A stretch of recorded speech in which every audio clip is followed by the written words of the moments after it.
মার্কিন সুপ্রিম কোর্টের সাম্প্রতিক রায়কে ঘিরে বাংলাদেশের বাণিজ্য অঙ্গনে নতুন করে আলোচনা শুরু হয়েছে। আদালত রায় দিয়েছে, রেসিপ্রোকাল ট্যারিফ আরোপে জাতীয় জরুরি ক্ষমতা ব্যবহারের মাধ্যমে প্রেসিডেন্ট ডোনাল্ড ট্রাম্প প্রশাসন আইনসঙ্গত সীমা অতিক্রম করেছে। এ রায়ের পরপরই হোয়াইট হাউস নতুনভাবে 10% শুল্ক আরোপ করে, যা পরে 15% উন্নীত করা হয়। ফলে স্বস্তি ও অনিশ্চয়তা, দুই অনুভূতি একসঙ্গে তৈরি হয়েছে।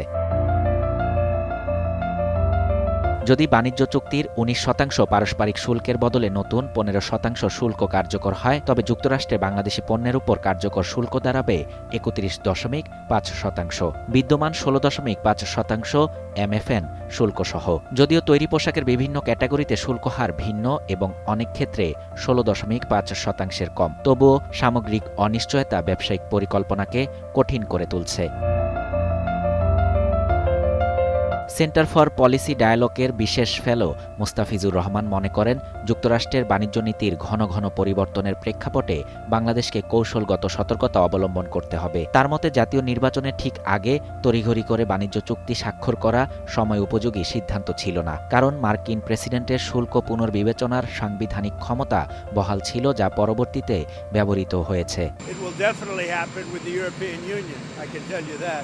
তৈরি পোশাক খাত, যা যুক্তরাষ্ট্রে বাংলাদেশের মোট রপ্তানির প্রায় 86%, এখন সরাসরি প্রভাবের মুখে। বিজিএমইএর সভাপতি মাহমুদ হাসান খান বলেন, রপ্তানিকারকেরা 19% শুল্ক ধরে পরিকল্পনা সাজিয়েছিলেন। ঘন ঘন পরিবর্তন মূল্য নির্ধারণ, অর্ডার গ্রহণ ও সরবরাহ চক্রে অনিশ্চয়তা তৈরি করে। তবে তিনি এটিও স্বীকার করেন, শুল্ক কমলে মার্কিন বাজারে ভোক্তা চাহিদা বাড়তে পারে, যা দীর্ঘমেয়াদে রপ্তানির জন্য সহায়ক হতে পারে। ডেভেলপমেন্ট র্যাপিডের চেয়ারম্যান ডক্টর আব্দুর রাজ্জাক সতর্ক করে বলেন, সম্ভাব্য রপ্তানি বৃদ্ধি সাময়িক হতে পারে।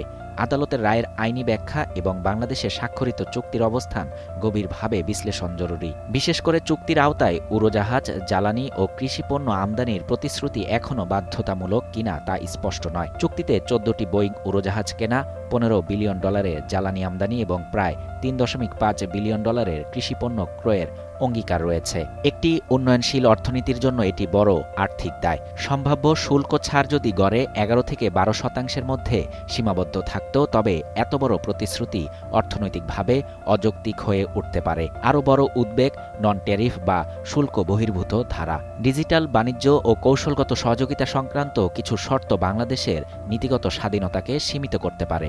ফলে বিষয়টি কেবল শুল্কের নয়, পররাষ্ট্রনীতির নমনীয়তার সঙ্গেও জড়িত।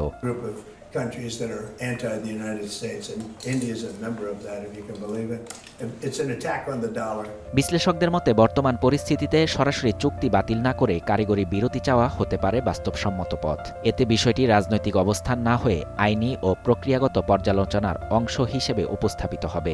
এতে ওয়াশিংটনের সঙ্গে সম্পর্ক অক্ষুণ্ণ রেখে সময় নেওয়া সম্ভব। যুক্তরাষ্ট্র বাংলাদেশের একক বৃহত্তম রপ্তানি বাজার, প্রায় $8 বিলিয়ন, রপ্তানির বিপরীতে আমদানি প্রায় $2 বিলিয়ন। এই ভারসাম্য বজায় রাখতে কূটনৈতিক সংযম ও কৌশলগত ধৈর্য প্রয়োজন। বিশ্ব বাণিজ্যে সময়ই সবচেয়ে মূল্যবান সম্পদ। ফেব্রুয়ারির তড়িঘড়ি সিদ্ধান্ত বদলানো না গেলেও ভবিষ্যতের পদক্ষেপে পরিমিতি ও দূরদর্শিতা দেখিয়ে বাংলাদেশের সম্ভাব্য ক্ষতি নিয়ন্ত্রণ করতে পারে। শাহরিয়ার শাফাত, বাংলা নিউজ 24।